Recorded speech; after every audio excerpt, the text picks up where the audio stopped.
Mesdames, Messieurs, bonsoir. Merci d'être au rendez-vous de l'information sur BB24, le sommaire.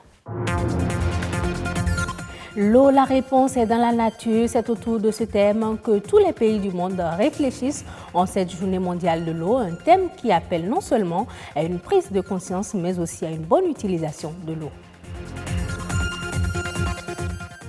Attirer les investisseurs étrangers, le Bénin y tient. Plusieurs cadres sont depuis mardi en atelier pour revoir les stratégies des échanges commerciaux. Le point dans cette édition. En Centrafrique, près d'1 million de pêcheurs installés sur les îles du fleuve Ubangui vivent désormais dans la peur. Les violences des anti-Balaka sont de plus en plus récurrentes. Les détails dans un instant.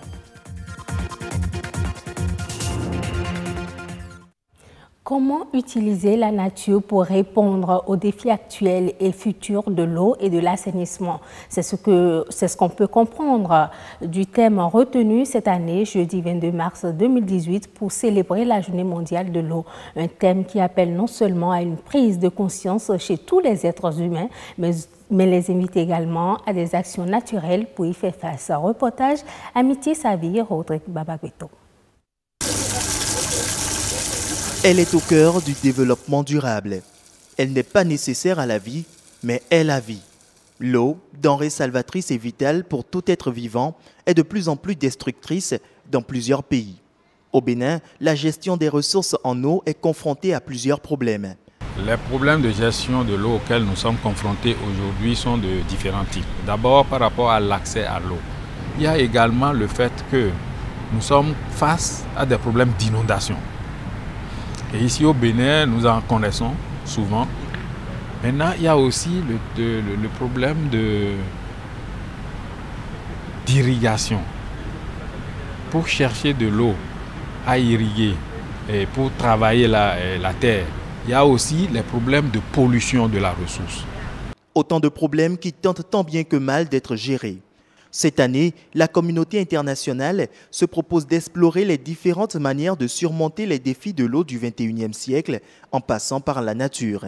Pour cette année, le thème fondamental est l'eau, la réponse est dans la nature. Il s'agit d'un thème qui permet de réfléchir, de sensibiliser les usagers sur les bienfaits de la nature. Comment faire pour que la ressource eau puisse être protégée. Donc à partir de ce moment, le thème c'est amener les usagers, les différentes parties prenantes, les responsables à divers niveaux à protéger la nature. Et en protégeant la nature, nous allons protéger cette ressource fondamentale qu'est l'eau. Et vous savez tous très bien que l'eau, c'est la vie. Plusieurs actions sont déjà menées par le Bénin pour protéger certaines sources d'eau. D'autres actions sont à venir. Le PNE, le Partenariat national de l'eau, a déjà, il y a quelques mois, fait des actions au niveau de la tête du Mékrou, dans le bassin versant de la Mékrou au nord du Bénin. Nous avons protégé la tête de cette ressource en mettant un périmètre de protection, en mettant des arbres pour protéger cette source d'eau. Et ça, c'est déjà une action fondamentale. Nous comptons mettre en place des concours sur les divers traitements de l'eau, sur comment protéger l'eau, pour permettre à nos usagers, à nos chercheurs, à nos utilisateurs de nous proposer des méthodes endogènes pour pouvoir protéger la ressource. Le jus de citron, la jacinthe d'eau, la cendre, la plante openta sont entre autres les moyens de dépollution de l'eau pour une bonne irrigation et l'hydraulique agricole. Rien n'est plus nécessaire qu'une goutte d'eau. Hier, 21 mars, la communauté internationale a célébré la Journée mondiale des forêts. L'édition 2018 a été placée sous le thème Forêts et villes durables. Entretien de sites reboisés, mise en terre de nouveaux plans, tel a été le menu de la célébration de cette journée au Bénin. Le slogan est universel, faisons de nos villes des lieux plus verts et plus sains où il fait bon vivre. Alexis Kenom, Rodrigue Babaguito. Nous sommes dans l'arrondissement d'Abomey-Calavi, plus précisément au quartier à Conville. Ce site, reboisé l'année dernière, est entretenu ce 21 mars 2018 en commémoration de la Journée internationale des forêts. Une journée placée sous le thème « Forêts et villes durables ». Le gaz le plus important que nous dégageons en ville, c'est le dioxyde de carbone, donc le CO2. Et les arbres ont cette capacité de consommer donc le CO2 et de rejeter, disons, l'oxygène. Alors, si la ville va être durable, si les gens vont vivre durablement dans la ville, il faut bien qu'il y ait cet oxygène. C'est pour cela que dans les espaces, il est prévu que nous créons donc des poumons verts. Le thème de cette année, c'est Forêts et villes durables, pour encourager la communauté internationale, les populations, les élus locaux, d'accord, à réaliser à l'intérieur donc des villes, des forêts, des bois, des promenades, ce qui se voit dans les autres pays. Les plans n'ayant pas résisté à la sécheresse sont remplacés. L'objectif est clair, les villes béninoises doivent être plus vertes et plus saines. Les espaces autrefois occupés par les populations déguerpies doivent laisser toute autre couleur pour arborer le vert. En ville, comme vous pouvez vous en douter, c'est un puits à carbone, parce que c'est ici que se produit surtout les gaz à effet de serre, le dioxyde de carbone, qui constitue l'essentiel des gaz à effet de serre. Et ce sont nos poumons verts que nous mettons en ville, qui constituent donc les capteurs donc, de ce polluant qui constitue le dioxyde de carbone. Les autorités communales ne sont pas du reste dans l'atteinte de cet objectif. Voilà, et il y a une structure qui a été mise sur pied. Il y a une cellule qui est là et qui s'occupe de l'entretien. Et la cellule est donc pilotée par le DST, c'est-à-dire le directeur des services techniques. Le système est mis en place le week-end.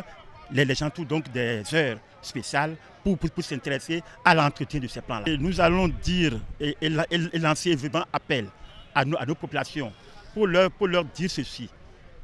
Il n'est pas bon de faire de celui-là un dépôt d'ordures ménagères. Parce que les ordures ne peuvent pas cohabiter avec les plants. D'après l'ONU, plus de 2000 communautés vivent aux dépens de la forêt. Quand un arbre tombe, on l'entend. Quand la forêt pousse, pas un seul bruit. Le Bénin s'engage de plus en plus à améliorer ses stratégies de politique commerciale. Les cadres et fonctionnaires des services administratifs en charge du commerce examinent les faiblesses et les outils de performance dont dispose le Bénin pour le développement des systèmes d'échanges commerciaux. C'est à la faveur d'un atelier qui s'est ouvert mardi sur la politique commerciale au Bénin. Alexis Kenom, Patrick Adiagodjou. La politique du commerce extérieur ou politique commerciale, une stratégie pour booster la croissance économique, favoriser le libre-échange entre les États membres de l'Organisation mondiale du commerce et aider les pays à sortir du sous-développement. Elle va aussi au-delà d'une simple stratégie de gouvernance. La politique commerciale, c'est un ensemble de mesures qu'un État ou une communauté économique régionale met en place pour atteindre des objectifs commerciaux. Quand on parle de politique commerciale, il faut aussi comprendre qu'il y a l'Organisation mondiale du commerce qui réglemente la majorité de tout ce qui est accord lié au commerce. Toute politique du commerce extérieur repose sur une diplomatie commerciale efficace et une volonté politique efficiente pour sa mise en application effective. Elle exige également plusieurs stratégies. Parmi les éléments de la stratégie, il y a alors les relations commerciales. Quels sont les pays avec lesquels nous allons essayer de tirer de tisser des liens commerciaux. Quels sont les pays avec lesquels nous avons signé des accords commerciaux? Et avant de signer ces accords, vous vous dites, qu'est-ce que je gagne en participant à ces relations, en participant à tel accord ou tel accord? Qu'est-ce qu'un pays comme le Bénin peut gagner? Les examens de politique commerciale sont un exercice prescrit dans les accords de l'Organisation mondiale du commerce. Au cours de cet exercice, les politiques commerciales et les politiques connexes des pays membres de l'OMC sont examinées et évaluées périodiquement. En 2017, nous avons travaillé sur le PC, c'est-à-dire l'examen de politique commerciale du Bénin. De 2017 à aujourd'hui, il y a des choses qui ont évolué. Est-ce qu'au niveau de l'Assemblée, des lois ont été prises? Est-ce que des décrets ont été pris pour qu'on constate encore plus d'évolution dans ce qui a été remarqué pendant l'examen de la politique commerciale de l'année passée? L'OMC prendra encore en compte tout ce que nous avons fait de plus qui n'est pas déjà connu par l'OMC et permettra de repositionner notre pays. Au thème de cet atelier sur l'examen et le suivi de la politique commerciale, le Bénin renforcera à coup sûr les stratégies de sa politique commerciale dans la sous-région avec le soutien de l'Organisation mondiale du commerce, OMC. Le Mali ambitionne de produire 750 000 tonnes de coton, a annoncé le ministère de l'Agriculture. Pour le pays qui est déjà assuré d'occuper le rang de premier producteur africain de coton avec une récolte d'au moins 725 000 tonnes d'or blanc en 2017-2018, ce nouvel objectif sera concrétisé à travers une intensification de la mécanisation et de l'utilisation des intrants, ainsi que par le biais d'une progression des superficies emblavées. L'Angola envisage d'investir 2500 milliards de francs CFA pour développer les projets d'acquisition d'eau dans le pays. L'information a été révélée par le ministre angolais de l'énergie et de l'eau, João Batista Borges. Selon les propos du ministre, les investissements vont porter principalement sur la construction et la rénovation des infrastructures afin de permettre aux populations angolaises vivant dans les zones d'accès difficile à l'eau de bénéficier de l'eau courante. En République centrafricaine, plus d'1 millier de pêcheurs se sont installés depuis décembre sur les îles du fleuve Ubangui pendant la saison sèche. Ils habitaient 300 km en amont.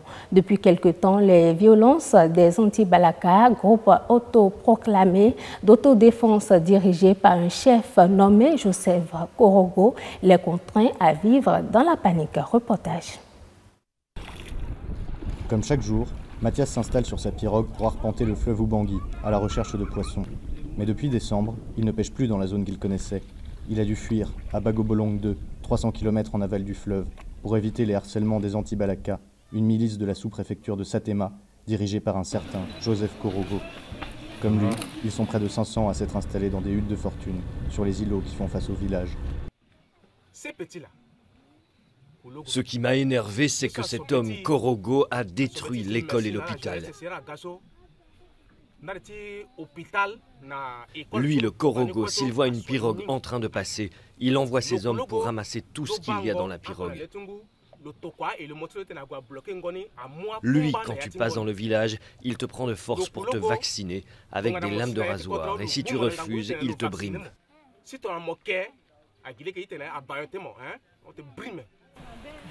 Vaccination, un terme qui désigne une cérémonie faite de scarification au rasoir et d'inhalation de chanvre, censé rendre le sujet imperméable aux balles. Les Anti-Balaka de la zone où habitait Mathias forcent les pêcheurs à s'y soumettre dans l'espoir de recruter de nouveaux combattants. Cet homme en porte toujours les stigmates. Enlevé sur sa pirogue, il a été ligoté, vacciné pendant 3 heures, racketté et tabassé, avant de s'enfuir. François Kokayeke est le chef du village de Bagobolong 2. Avec son association de pêcheurs, il tente de l'aider, lui et les autres. Il leur a distribué des filets de pêche inutilisés. Mais la cohabitation n'est pas toujours facile. La pêche est devenue moins bonne à cause de l'inflation du nombre de pêcheurs. Comme les pêcheurs n'arrivent pas à avoir de gros poissons, ils ramassent les petits poissons, ce qui diminue les réserves. Pour continuer de gagner sa vie, malgré l'épuisement des réserves de poissons, Mathias n'a qu'un recours, lancer son filet, encore et encore, en attendant de pouvoir rentrer chez lui. Merci de votre aimable attention. À demain pour une nouvelle édition du 19h45.